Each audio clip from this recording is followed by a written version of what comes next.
کے پاس مالی طاقت نہیں، مالک الملک کی رحمت اتنی ہے کہ اللہ ان کو بھی محروم نہیں فرماتے۔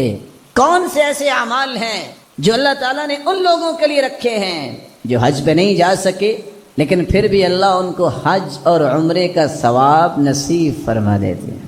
ان میں سے پہلا کام، گھر سے وضو کیجئے، فرض نماز پڑھنے کے لیے مسجد میں پہنچیے، باجماعت تکبیر اولیٰ کے ساتھ نماز پڑھیے۔ رسول اللہ صلی اللہ علیہ وسلم کا فرمان ہے، صحیح الجامع کی روایت ہے، ابو امامہ رضی اللہ تعالی عنہ روایت کے راوی ہیں، جو شخص گھر سے نکلتا ہے فرض نماز پڑھنے کے لیے، اللہ تعالیٰ اس کے نامہ اعمال میں اتنا ہی اجر لکھواتے ہیں جتنا حاجی احرام باندھ کے حج کرنے جا رہا ہوتا ہے، جتنا اس کو اجر ملے گا۔ محروم نہیں کیا اللہ تعالیٰ نے۔ دوسرا عمل جس سے حج عمرے کا ثواب انسان لے سکتا ہے اگر اس کے پاس مال نہیں ہے، ایک شخص گھر سے نیت کر کے نکلتا ہے، میں نے اللہ کا دین سیکھنا ہے، اور جاتا کہاں ہے؟ کسی مسجد میں جاتا ہے۔ یہ انسان کتنا عظیم ہے۔ رسول اللہ صلی اللہ علیہ وسلم کا فرمان ہے، جو شخص گھر سے نکلتا ہے صبح صبح، یا دین سیکھنے جاتا ہے یا دین سکھانے جاتا ہے۔ متعلم اور معلم جن کا مقصد صرف اس لیے دین سیکھنا ہے کہ رب راضی ہو، اس لیے نہیں میں لوگوں میں رعب جما سکوں، اس لیے نہیں جیسا کہ حدیث کہتی ہے لوگوں کو اپنی طرف متوجہ کرنے کے لیے، اس لیے نہیں مجھے کہ دنیا کے 4 ٹکے مل جائیں، اس نظریے سے گھر سے نکلتا ہے میں رب کے قریب ہو جاؤں، جہالت مجھ سے دور ہو جائے، میرا رب راضی ہو جائے۔ یہ گھر سے نکلتا ہے 3 انعامات پاتا ہے۔ پہلا انعام، اللہ کے رسول کا فرمان ہے، اللہ کے نورانی فرشتے اس کے لیے پر بچھاتے ہیں۔ دوسرا انعام، یہ چل کے گیا ہے، صحیح الجامع کی روایت ہے، یہ کسی راستے پہ چلا ہے، کسی روڈ پہ چلا ہے، خواہ یہ گاڑی پہ گیا ہے، اس کے پاؤں پہ گرد، اس کے چہرے پہ، اس کے لباس پہ جتنی گرد پڑے گی قیامت کے دن جنت کی اتنی کستوری اس کو نصیب ہو جائے گی۔ اور تیسرا انعام، یہ گیا ہے اللہ کا دین سیکھنے، اور گیا بھی ہے مسجد میں، اللہ رب العزت اس کو اتنا ہی اجر دیں گے جتنا مکمل حج کرنے والے کو اجر دیتے ہیں۔ تیسرا عمل جس سے ایک فقیر آدمی بھی حج کا ثواب لے سکتا ہے، ثواب ہی لینا، مقصود ہی یہ ہے اللہ کو راضی کرنا۔ ایک شخص فجر کی نماز پڑھنے گیا، نماز پڑھ کے بیٹھ گیا، ذکر میں مشغول ہے۔ کیسے؟ اللہ کے رسول کی عادت مبارکہ یہ تھی، آپ فجر کی نماز پڑھتے، جب تک سورج اچھی طرح نکل نہ آتا وہ ذکر ہی کرتے رہتے، پھر اٹھ کے 2 رکعتیں پڑھتا ہے۔ من صلى الفجر في جماعة ثم قعد يذكر الله عز وجل حتى تطلع الشمس ثم صلى ركعتين كانت له كأجر حجة وعمرة تامة۔ جو فجر کی نماز با جماعت پڑھتا ہے، پھر بیٹھ کے ذکر کرتا ہے یہاں تک کہ سورج نکل آتا ہے، پھر اٹھ کے 2 رکعتیں پڑھتا ہے، اللہ کے رسول صلی اللہ علیہ وسلم کا فرمان ہے، مکمل حج عمرے کا ثواب اسے اللہ عطا کر دیتے ہیں۔ حاجی حج کرنے جائے، رکن حج کے 4 ہیں، نیت کرنا بھول جائے، میدان عرفات میں نہیں جا سکا، طواف افاضہ اور طواف حج نہیں کر سکا، صفا مروہ کی سعی نہیں کر سکا، 4 رکنوں میں سے ایک بھی رہ گیا، حج باطل، پیسہ غرق، واجب اگر چھوٹ گیا دم دینا پڑے گا۔ یہاں فجر کی نماز پڑھی ہے اور سورج نکلنے تک ذکر کیا ہے، 2 رکعتیں پڑھی ہیں، 1 مرتبہ نہیں کہا، 3 مرتبہ کہا ہے، تامہ، اس کو مکمل حج عمرے کا ثواب نصیب ہو جائے۔ چوتھا عمل، صحیح بخاری کی روایت ہے، سیدنا ابو ہریرہ فرماتے ہیں، وہ عمل اللہ کا ذکر ہے۔ ذکر بھی کون سا؟ نماز پڑھنے کے بعد 33 مرتبہ سبحان اللہ، 33 مرتبہ الحمدللہ، 34 مرتبہ اللہ اکبر۔ اس کا فائدہ کیا ہوگا؟ 3 فائدے۔ پہلا فائدہ، جو یہ پڑھنے والا ہے وہ حج عمرے کا ثواب لے سکتا ہے۔ دوسرا فائدہ، یہ پڑھنے والا جو ہے اس کی زندگی کے سارے گناہ معاف ہو جاتے ہیں، خاص سمندر کی جھاگ کے برابر ہوں۔ تیسرا فائدہ، یہ پڑھ لینے سے جسم تر و تازہ ہو جاتا ہے، اس شخص کو کسی غلام اور لونڈی کی ضرورت نہیں، اللہ اس کے جسم میں برکتیں ڈال دیتے ہیں۔ پانچواں کام ابن رجب حنبلی رحمۃ اللہ علیہ نقل کرتے ہیں، جو شخص واجبات کو، فرائض کو، دینی واجبات، دینی فرائض کو بر وقت پورا کرتا ہے، نفلی حج عمرے سے اس کو اللہ تعالیٰ زیادہ ثواب دیتے ہیں۔ چھٹی بات، حرام مال سے بچ جانے والا بھی حج عمرے سے زیادہ اجر لے سکتا ہے۔ ایک درہم ہے، اس کے 6 حصے کیے جائے، ایک حصہ ان 6 حصوں میں درہم کا دانق ہوتا ہے۔ اتنے حرام سے جو بچ جائے، سلف کہا کرتے تھے 500 حج سے، نفلی حج سے یہ مجھے زیادہ ثواب کا لگتا ہے، کیونکہ میں 500 نفلی حج کر لوں، اگر ایک دانق حرام کا ہوا تو وہ حج قبول ہی نہیں ہونے۔ اس لیے حرام مال سے بچ جانا یہ حج سے زیادہ اجر کا باعث ہے۔ ساتویں چیز، جمعے کے دن انسان بر وقت آتا ہے، خطبہ شروع ہونے سے پہلے یہ شخص کتنا اللہ کے ہاں محبوب ہے، بر وقت آنے والا، سورۃ الکہف پڑھنے والا، مسواک کر کے اچھا لباس پہننے والا، غسل کر کے خوشبو لگانے والا، بر وقت مسجد میں آئے، امام کے قریب بیٹھے، خاموشی سے سنے، خاموش ہو جائے، توجہ سے سنے، نماز امام کے ساتھ پڑھے، لغویات نہ کرے، یہ شخص نفلی حج سے زیادہ اجر حاصل کرنے والا ہے۔ آٹھواں کام، محنف ابن سلیم روایت کرتے ہیں، جس شخص نے رمضان کے پورے روزے رکھے، گناہ نہیں کیا، فسق و فجور نہیں کیا، تعبد، عبادت، قرآن، ذکر، صدقہ، نیکیاں کرنے کے بعد یہ شخص اس نیت سے عید پڑھنے جاتا ہے، عید کے وہ تمام احکامات کو سامنے رکھتے ہوئے، فجر کی نماز، پھر اس کے بعد اچھا لباس، کچھ کھا کے جاتا ہے، تکبیر کہتا ہے، عید الفطر پڑھنے والے کو اللہ عمرے کے برابر ثواب دیتا ہے، اور عید الاضحیٰ پڑھنے والے کو حج کے برابر ثواب دیتا ہے۔ نویں چیز جس سے انسان حج عمرے کا ثواب لے سکتا ہے، ابو ہریرہ رضی اللہ تعالی عنہ روایت معروف ہے، منافقوں پہ فجر اور عشاء کی نماز بھاری ہوتی ہے، اگر لوگوں کو پتا چل جائے کہ فجر اور عشاء کی نماز با جماعت پڑھنے کا اجر عظیم کتنا ہے، تو لوگوں کو اپنے گھٹنوں پر رینگ کے آنا پڑے تو پھر بھی آئیں گے۔ اور وہ اجر کیا ہے؟ ابن رجب بیان کرتے ہیں ابو موسیٰ کی سند کے ساتھ، جو فجر کی نماز اور عشاء کی نماز با جماعت پڑھتا ہے، پڑھتا پوری دنیا کو بلڈ کر لے، کچھ نہیں ملے گا، اللہ سے جڑ جائے، اللہ کی رضا وہ اپنا مقصد بنائے، وہ معمولی کام بھی کرے گا تو درجات حاصل کر پائے گا۔ وقت چونکہ ختم ہوا اور بہت سارے زاویے باقی ہیں، میں صرف ایک حدیث پہ اکتفا کروں گا۔ آپ کی زندگی کا سب سے خوبصورت رویہ عبادت اور ریاضت کے بعد وہ کون سا رویہ تھا کہ آپ دنیا کے ہر معاملے میں مثالی تھے؟ سیدہ خدیجہ رضی اللہ تعالی عنہا نے 6 باتوں کا تذکرہ کیا ہے۔ جب اللہ کے رسول صلی اللہ علیہ وسلم پریشان ہوئے تو فرمایا واللہ لا یخزیک اللہ ابدا، اے اللہ کے پیغمبر، اللہ کی قسم اللہ کبھی آپ کو پریشان نہیں ہونے دیں گے، کیونکہ آپ کے اندر 6 صفات ہیں۔ انک لتصدق الحدیث، آپ سچ بولتے ہیں، وتصل الرحم، رشتہ داروں سے اچھا برتاؤ کرتے ہیں، وتحمل الکل، لوگوں کے بوجھ اٹھاتے ہیں، وتکسب المعدوم، جس کے پاس کچھ نہیں ہوتا اس کو کما کے دیتے ہیں، وتعین علی نوائب الحق وتقری الضیف، آپ مہمان نواز ہیں، اور جہاں حق کی بات ہو وہاں حق کے ساتھ کھڑے ہو جاتے ہیں۔ میں اور آپ ذرا سوچیں، امام احمد بن حنبل 10 لاکھ حدیثوں کا حافظ، جنہوں نے 40,000 حدیثیں امت کو تحفے میں دی ہیں، صرف مسند امام احمد کو دیکھیے 27,000 سے زیادہ اس میں حدیثیں، اور کہتے ہیں کوئی ایسی حدیث نہیں جس سے میں نے عمل نہ کیا ہو۔ اور یہی بات امام بخاری نے لکھی کہ میں نے کوئی صحیح بخاری میں حدیث نہیں لکھی جس پہ عمل نہ کیا ہو۔ حدیث لکھ رہے تھے کہ اللہ کے رسول نے حجامہ کروایا اور 1 دینار ابو طیبہ کو دیا، قلم رکھ دی، اٹھے جا کے حجامہ کروایا اور 1 دینار دے کے واپس آ کے حدیث لکھنا شروع کیا۔ انک لتحمل الکل، دیانتداری سے بتائیے زندگی میں ہم نے کتنی مرتبہ لوگوں کا بوجھ اٹھایا، کسی کا سامان بوڑھے ضعیف کمزور کا پکڑ کے گاڑی پہ، رکشے پہ، کسی چیز پہ رکھوایا۔ اللہ کے رسول سے بوجھ نہیں اٹھاتے تھے بلکہ لوگوں کے بوجھ بھی اٹھاتے۔ 1000 لوگ آ کے اپنی پریشانی بتاتے، امانت ختم، تسلی سلمان کی بات دیتے، خوش خرم لوگ واپس چلے جاتے۔ ہمارے پاس لوگوں کی باتیں سننے کا ٹائم نہیں، لوگوں کا بوجھ اٹھانا تو بڑی بات۔ تکسب المعدوم، وہ تو جس کے پاس کچھ نہیں ہوتا تھا اس کو کما کے دیتے۔ سچ بتائیے کتنے لوگ ہیں جن نے اس کو کما کے دیا جس کے پاس کچھ نہیں ہے؟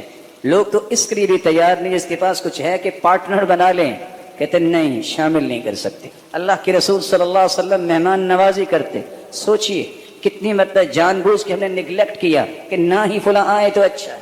رشتہ داروں کے ساتھ معاملات کو دیکھیے، اللہ کے رسول صلی اللہ علیہ وسلم نے اپنی زندگی کا طریقہ بتایا، جہاں بھی حق بات ہوتی فوراً پہنچتے۔ رسول اللہ صلی اللہ علیہ وسلم نے فرمایا سبعن یجری للعبد بعد موته وهو في قبره، 7 ایسے اعمال ہیں انسان مٹی میں مٹی ہو جائے گا لیکن ان کی نیکی ختم نہیں ہوگی، قیامت تک اس کے لیے 7 اعمال صدقہ جاریہ بن جائیں گے۔ من علم علما ونشرہ، جو کسی کو علم سکھاتا ہے یا اس کی نشر و اشاعت کا کام کرتا ہے۔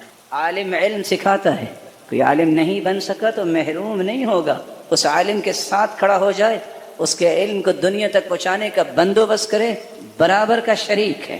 او بنا مسجدہ، یا اس نے مسجد بنا دی، او غرس نخلہ، اس نے کھجور کے درخت لگوا دیے، او حفر بئرا، یا اس نے کنواں کھدوا دیا، او ورث مصحفہ، قرآن مجید کا نسخہ وراثت میں چھوڑا، او بیتا لابن السبیل بنا، یا کسی ایسے انسان مسافر کا گھر بنایا جس کے پاس گھر بنانے کی طاقت نہیں ہے، او صدقۃ اخرجها فی صحته وحیاته، جس نے صحت اور عافیت کی حالت میں صدقہ کیا، یہ تو دنیا سے چلا جائے گا، قیامت تک یہ نیکی اس کو تسلسل کے ساتھ پہنچتی رہے گی۔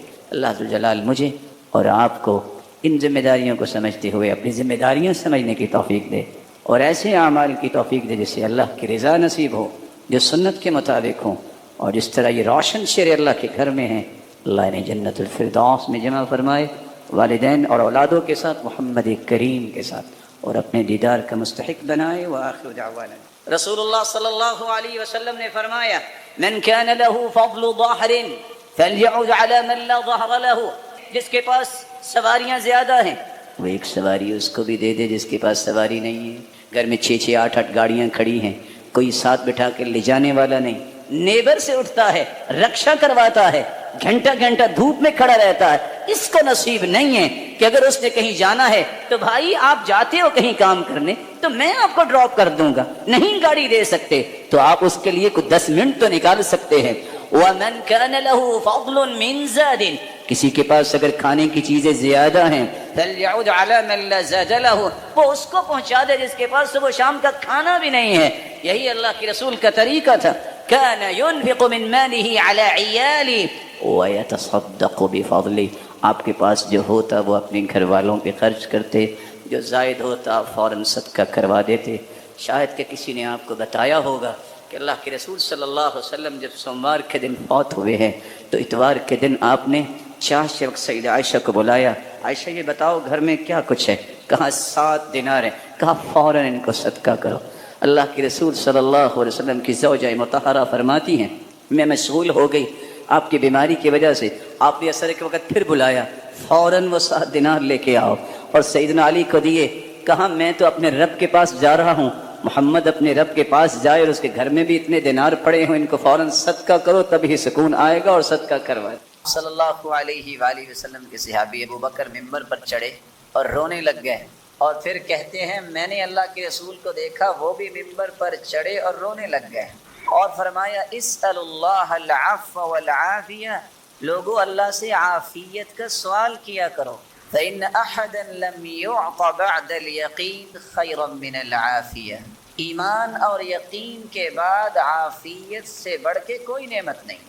رسول اکرم صلی اللہ علیہ وسلم نے اس لیے فرمایا من اصبح منکم آمنا فی سربہ معافى في جسده عنده قوت يومه فكأنما حيزت له الدنيا بحذافيرها، جس شخص نے صبح کی اس حالت میں کہ اپنے گھر میں وہ امن سے ہے اور اس کے جسم میں اللہ نے عافیت رکھی ہے، کوئی بیماری نہیں، اور صرف ایک دن کا کھانا اس کے پاس، امن ہے، عافیت ہے، ایک دن کا کھانا ہے، اس انسان کے دامن میں تو اللہ نے پوری دنیا کی نعمتوں کو جمع کر دیا۔ رسول اکرم صلی اللہ علیہ وآلہ وسلم نے دیکھیں کتنی اچھی بات کہہ دی، جب کوئی مسلمان ہوتا تو سب سے پہلی دعا یہ سکھائی جاتی کہ عافیت اللہ سے مانگو۔ اسلام کے بعد اللہ کے رسول یہ دعا سکھاتے، کہو اللہم اغفر لی، اے اللہ میرے گناہوں کو معاف کر دے، وارحمنی، مجھ پہ اپنی رحمت کی برکھا برسا دے، وَاهْدِنِي، اور مجھے ہدایت دے دے اور ہدایت پہ ثابت قدمی عطا فرما، وَعَافِنِي، اللہ میں مسلمان ہو گیا ہوں مجھے عافیت سے نواز دے، وَارْزُقْنِي، اللہ میں نے دین کو قبول کر لیا ہے، اب سارے رشتہ دار چھوڑے ہیں، مجھے بھوکا نہ مارنا، مجھے رزق بھی عطا کر۔ تو اسلام قبول کرنے کے بعد جو بنیادی دعائیں سکھائیں ان میں عافیت کی دعا پہلے دن ہی سکھا دیتے، اس لیے ہر مسلمان کو عافیت مانگنی چاہیے۔ اللہ کے رسول صلی اللہ علیہ وآلہ وسلم نے اس لیے فرمایا عافیت کی دعا تمام دعاؤں سے افضل ہے۔ اور شاید کہ امام ابن تیمیہ رحمہ اللہ اسی لیے مثال دیا کرتے تھے، انسانی دل کے لیے ذکر وہ کام کرتا ہے جو سمندروں اور دریاؤں میں رہنے والی مخلوق کے لیے پانی کام کرتا ہے۔ فَكَيْفَ إِذَا فَارَقَتِ السَّمَكُ الْمَاءَ، ذرا کبھی دیکھا تو کریں، دریاؤں اور سمندروں میں رہنے والی مچھلی کو پانی سے نکال کے تو دیکھیں اس کا تڑپاؤ کیسا ہوتا ہے۔ ایک شخص اللہ کا ذکر ہی نہ کرے تو اس کا مچلنا اور تڑپنا تو سمجھ میں آتا ہے۔ اگر وہ پرسکون ہونا چاہتا ہے تو اسے اس راستے کو اختیار کرنا ہوگا، وہ ہے اللہ ذوالجلال کے ذکر کو اپنی عادت بنا۔ بہت ہی یونیک اور بہت ہی عمدہ گفتگو آپ نے ابھی سنی، اللہ اس گفتگو کو توشہ آخرت بنائے۔ آج کی اس خوبصورت بزم میں جو آپ کے سامنے گفتگو کرنے جا رہا ہوں وہ بنیادی طور پر 3 نکات ہوں گے۔ سب سے پہلے تو یہ جاننا ضروری ہے کہ ذکر کس کو کہتے ہیں، پھر یہ بھی جاننا ضروری ہے کہ ذکر کی اہمیت و فضیلت کیا ہے، اور پھر اس کی بھی وضاحت کی کوشش ہم کریں گے کہ ذکر ہمیں کون کون سا کرنا چاہیے، اور کوشش اس بات کی بھی ہوگی کہ یہ بھی عرض کریں کہ ذکر کرنا کیسے چاہیے۔ عربی زبان میں ذکر بزرگی اور پاکی کو بیان کرنا، اللہ ذوالجلال کی پاکی کو بیان کرنے اور بزرگی کو بیان کرنے کو ذکر کہتے ہیں۔ ذکر سے مراد تعریف بھی ہے، شرف بھی ہے، شہرت بھی ہے، نماز بھی ہے، دعا بھی ہے۔ دعا میں بھی اللہ کا ذکر ہو، اس کی تعریف ہو تو دعا قبول ہوتی ہے۔ نماز ویسے ہی دعاؤں کا مجموعہ ہے۔ خوش نصیب وہ انسان ہے جو اللہ کا ذکر کرتا ہے، وہ اللہ کی تعریف زمین پہ کرتا ہے، اللہ اس کی شہرت آسمانوں میں کرتا ہے۔ لیکن کون سا ذکر جو ہے جس کی وجہ سے انسان کی شہرت آسمانوں میں فرشتوں کے سامنے ہوتی ہے، جب اس کے اندر 3 صلاحیتیں آ جائیں۔ عربی زبان میں کہتے ہیں ذکر الامر، فلاں شخص نے اس معاملے کو اچھی طرح سمجھا۔ جب تک آپ اللہ کا ذکر اچھی طرح سمجھ کے نہیں کرتے، یہ آپ کی آسمانوں میں شہرت نہیں کر رہے۔ ذکر حق فلان، عربی زبان میں کہتے ہیں اس وقت کہ فلاں شخص نے فلاں کے حق کی حفاظت کی اور اسے ضائع ہونے سے بچایا۔ جب میں اور آپ اللہ کے ذکر کو اس طرح محفوظ کریں، اس طرح اس کی حفاظت کریں، اسے ضائع ہونے سے بچائیں، اور کیسے بچائیں؟ تیسرا مرحلہ والذکر من الرجال، عربی زبان میں کہتے ہیں مضبوط بہادر آدمی کو، جس طرح بہادر اپنی بہادری کے ساتھ پوری قوم کو بچاتا ہے۔ جب ذکر کرنے والا ذکر کے تمام الفاظ کو صحیح ادا کرتا ہے، یہی وہ خوش نصیب ہے۔ ادھر اس کی زبان سے وہ کلمات ادا ہوتے ہیں، ادھر مالک الملک فرماتے ہیں انظروا یا ملائکتی، میرے فرشتوں دیکھو یہ میرا بندہ مجھے یاد کر رہا۔ امام ابن القیم رحمۃ اللہ علیہ فرماتے ہیں ذکر کی حقیقت اس وقت تک سمجھ نہیں آ سکتی انسان کو جب تک وہ ایک کام نہیں کر لیتا، التخلص من الغفلہ والنسیان، جب تک وہ غفلت سے اپنے آپ کو دور نہیں کر لیتا، جب تک وہ ذکر کرتے ہوئے سمجھ کے ذکر نہیں کرتا، ذکر کرتے ہوئے اس وقت کو انجوائے نہیں کرتا، وہ ذکر کے ثمرات نہیں چلتا۔ میرے ہاتھ کی طرف ذرا دیکھیے گا، جو ذکر یوں کر رہا ہو وہ کیا سمجھتا ہوگا؟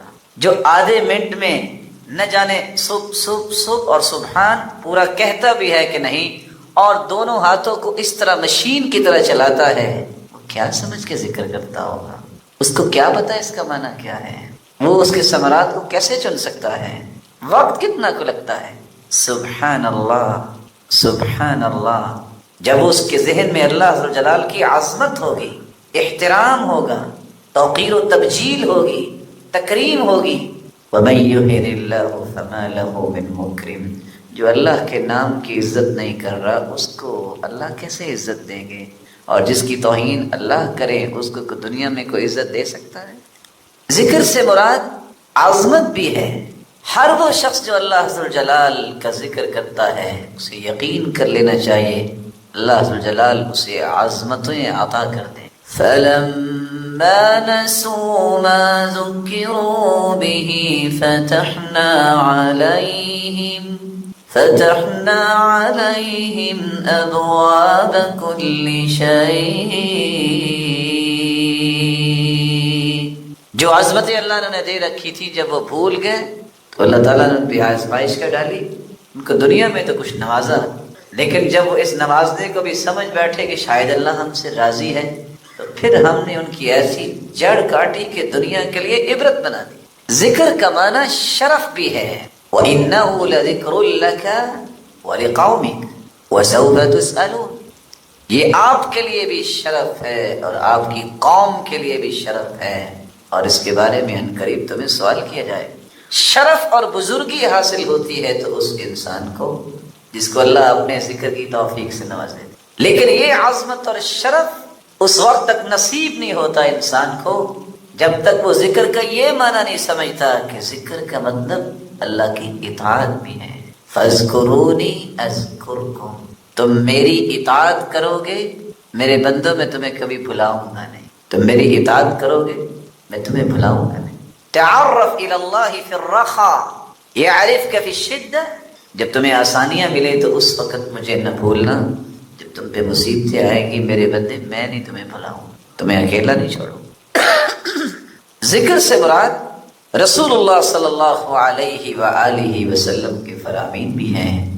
اللہ عز و جلال نے قد انزل اللہ الیکم ذکرا، مالک الملک نے تمہاری طرف ذکر کو نازل کیا ہے۔